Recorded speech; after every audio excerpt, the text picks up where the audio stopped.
Well, hello again, and welcome everybody to episode 138 of the DanJohnUniversity.com podcast. I'm Dan John, and every week I answer questions from people all over the world about strength and conditioning, and it's always an honor. Sometimes the questions are amazing. Sometimes they're just, kind of one-off questions. I believe that the cool kids say N equals 1 now. And sometimes it gives me a chance to talk about other things. So let's begin. Reminder, if you have questions for the podcast, send them to podcast@danjohnuniversity.com. I'll do my best to answer each and every one. So here we go. Got a question from Eric. Eric says this: I am the JV girls lacrosse coach at my local high school. Well, I'm sure there's a place in heaven for you because of that. That's a combination right there. That would be a tough one for me.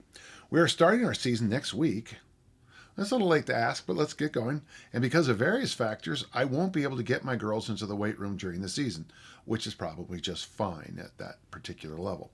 They did a great job of building good strength and explosiveness over the off season. I am wondering if doing complexes multiple times a week, along with some medicine ball exercises, would be sufficient to be the very least to maintain their gains. There are time constraints, and workouts after practice in our field are my only option. Thoughts? Yeah. Well, I don't know how many drills you have at a typical practice, but say you have 5 drills, which, almost every sport I've ever coached, you come down after a few years and say, okay, these are the 5 that work. Well, I would break up into circuits. So, this drill here and this drill there, but in between those 2 drills. So I would have my teams. So maybe I'm spitballing. You got your offense defense practice here, the major drill. You got over here maybe some stick handling drills. Maybe you got some throwing against the wall. It seems like at the schools I've taught, all the lacrosse kids ever do is throw balls against a wall. Balls against a wall drill and whatever the other drill is. Maybe set up a medicine ball station between. So you've got some of your athletes going 5-on-5 or whatever it is, 5-on-4 or 4-on-5, whatever. And then the next station is medicine ball, and they play catch and just review. Here are the catches we want to do. Next station is a little bit less intensity, like a stick handling drill. And then maybe the next drill is some kind of little invented body weight thing. I wouldn't work too hard on it, but something reasonable and teachable and easy to remember. Whatever you choose to do. If it has to be sprinting up hills, that's great too. Whatever you can get in, and then another drill or 2. Now, if you have assistants, you can have probably I would put your least experienced assistant. Now, this is opposite thinking. It's contrarian with the drill that demands the most coaching, so they can practice in a drill setting. Game speed, game tempo stuff. I would put the more experienced coaches with the conditioning, just so people do things appropriate and right. And then on the things like throwing the ball against the wall, which has instant feedback. If you throw and you catch it, you did it right. You could probably have nobody there or an injured athlete, just making sure if anything comes up, you got an extra set of eyes. You could do that, but I wouldn't have too many stations. You can certainly do less than what I said. Go to danjohn.net, go to this section called throwing, pull off my book called A Contrarian Approach to the Discus, and watch how I run large group sessions. I like the idea of having circuit training, but unless you're going to work on bringing the loads out to the practice session, stick with body weight and med balls, okay? And good luck. It's an interesting question. Thank you, Eric. So we have a question from Paul, and this one's a little different. I have a 14-year-old male athlete doing wrestling, track, and football, asking at what age we can introduce.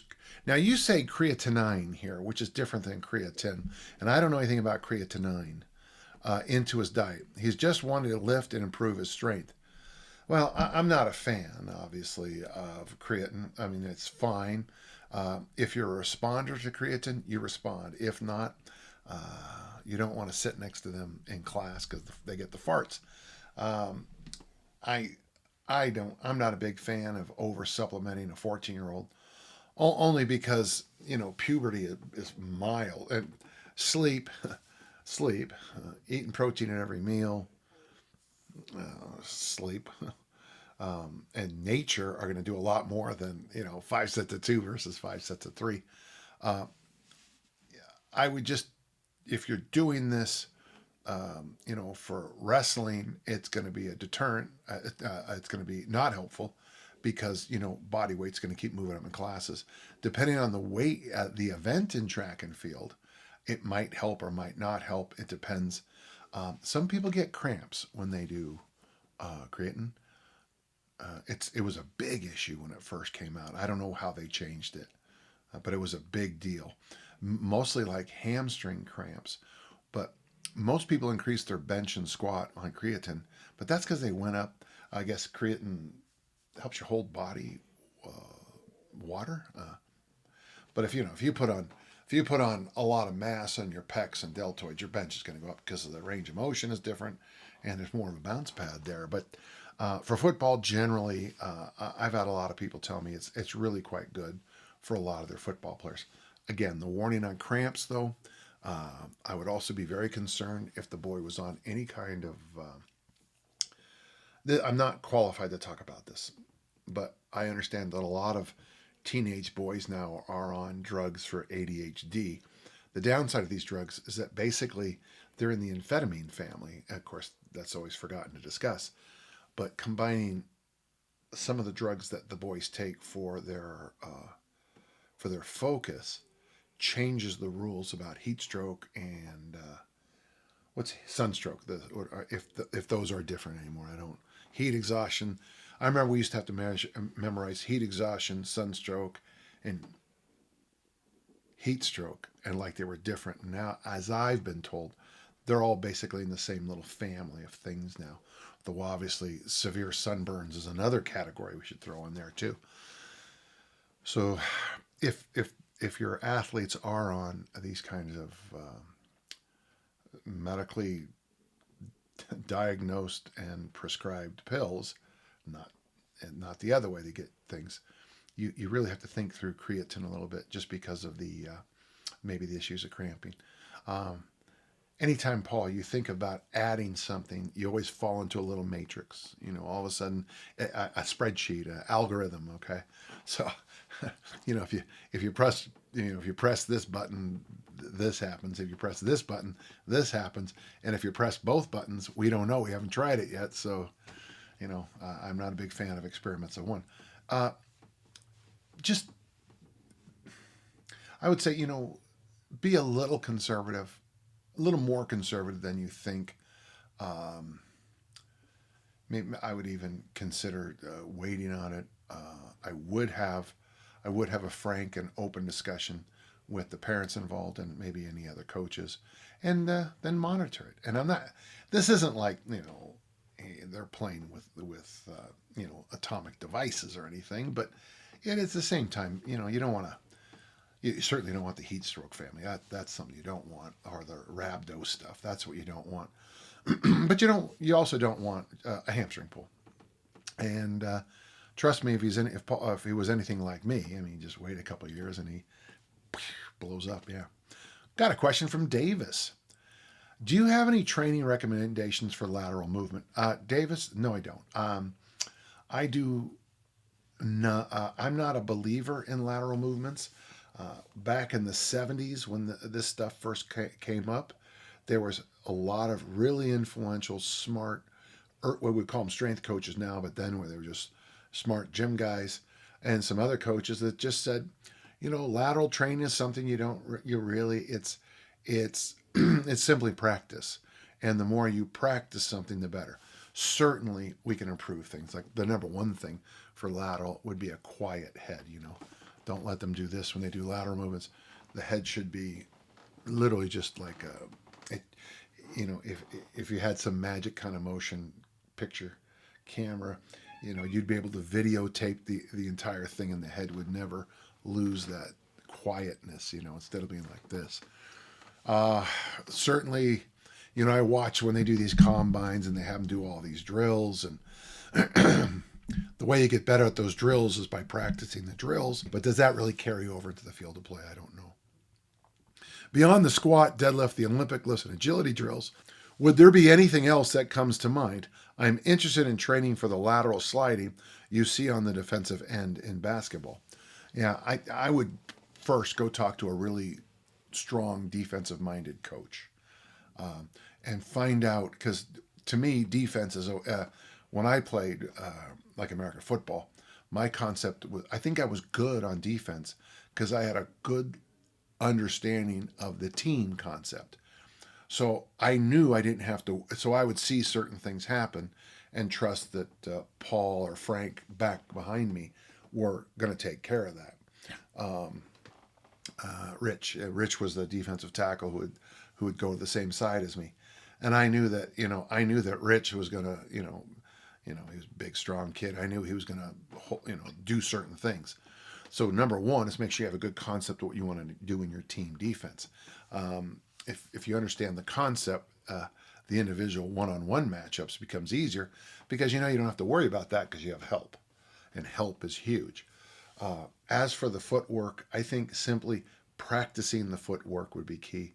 Um, when appropriate, practice the footwork. Practice the footwork against one opponent. Practice against one opponent with a ball. Practice against two opponents, then two with the ball, and build it up from there. But I don't have I don't have any strength movements. There are certainly, by having a really solid squat, by having a good deadlift, and something, that's probably going to help you as much as anything. Okay, thank you. Interesting, back to back two questions. I don't feel very qualified to answer, so that was interesting.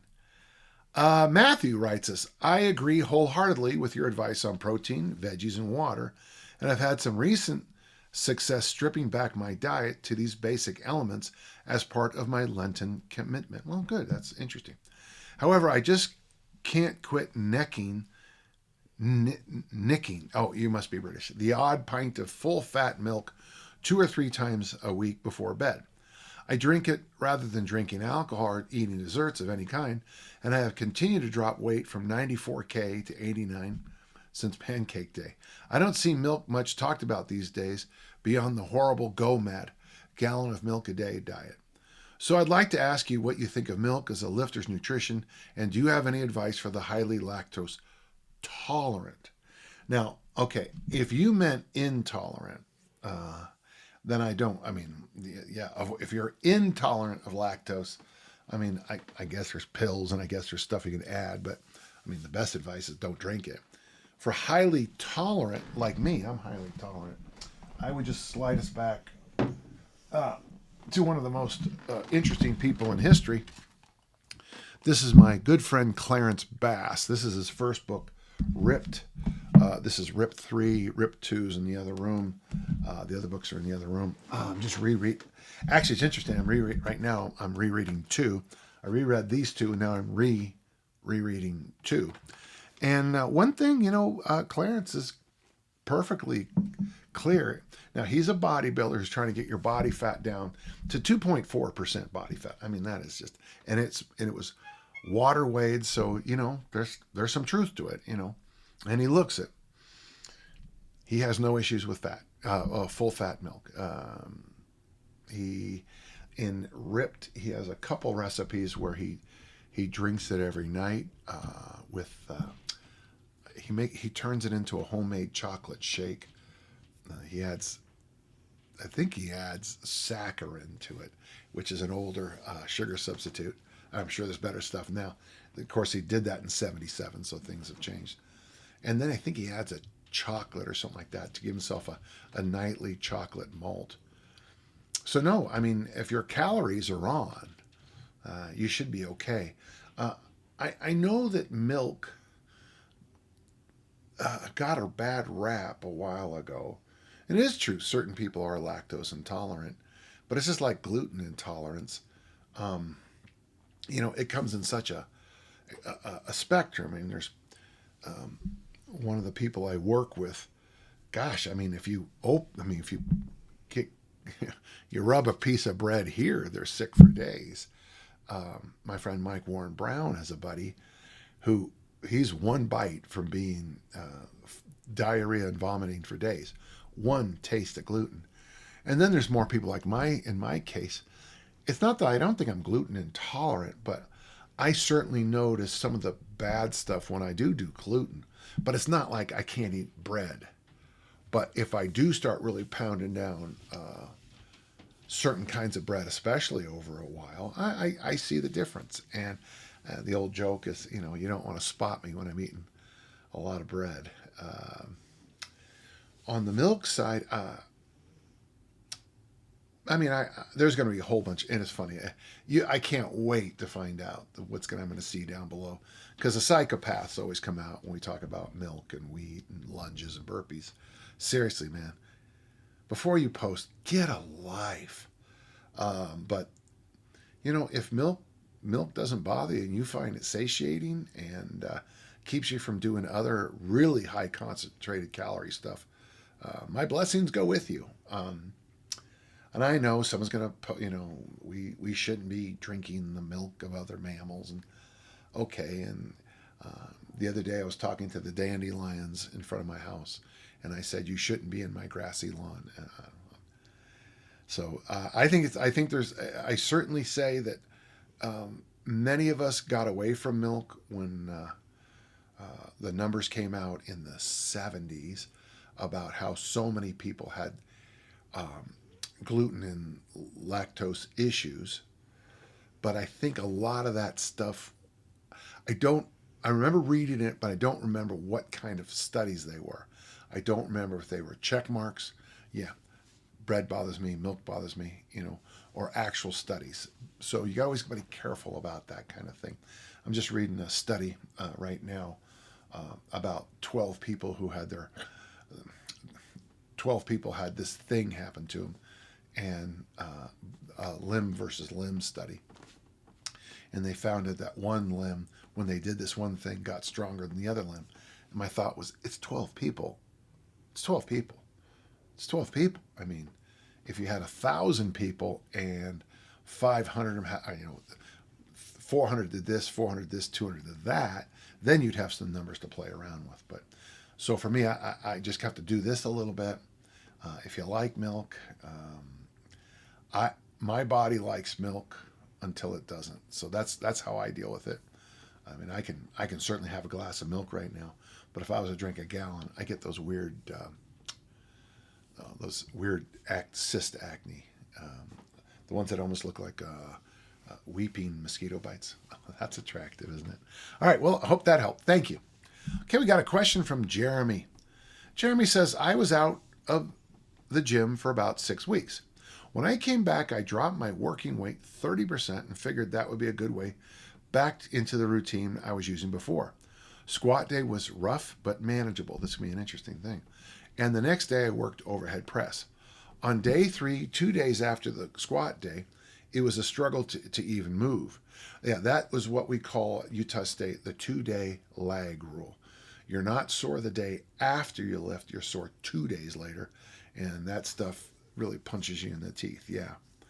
Walking felt like my legs were going to buckle at any moment, and just getting up and down was painful. This lasted nearly 5 full days and left me with a lot of questions. Yeah, I don't know. Here's the funny thing. Bench press and squat, like the creatine question, they live by a different set of rules. You can get more sore doing a set of bench press than anything. Outside of destroying your abs with the ab wheel, where if you sneeze, you pull a muscle. If you're that dumb, even normal squat and bench workouts after a layoff can be hell. So those would be the three that I worry about the most: ab wheel, well, and variations like the glute ham raise, maybe the pull up, but the bench and the squat. Yeah. So we'll keep going. A 30% reduction was clearly not enough. I don't know if that's true, but now I'm thinking maybe my approach was wrong. Is 6 to 5 weeks really that big of an impact? No. In fact, I recommend, and I was told this as an athlete, which I never actually followed, that I should take 6 weeks off a year. I never did it ever in my life. What is a good way to work back into a previous routine? Well, there you go. That's the question you should ask.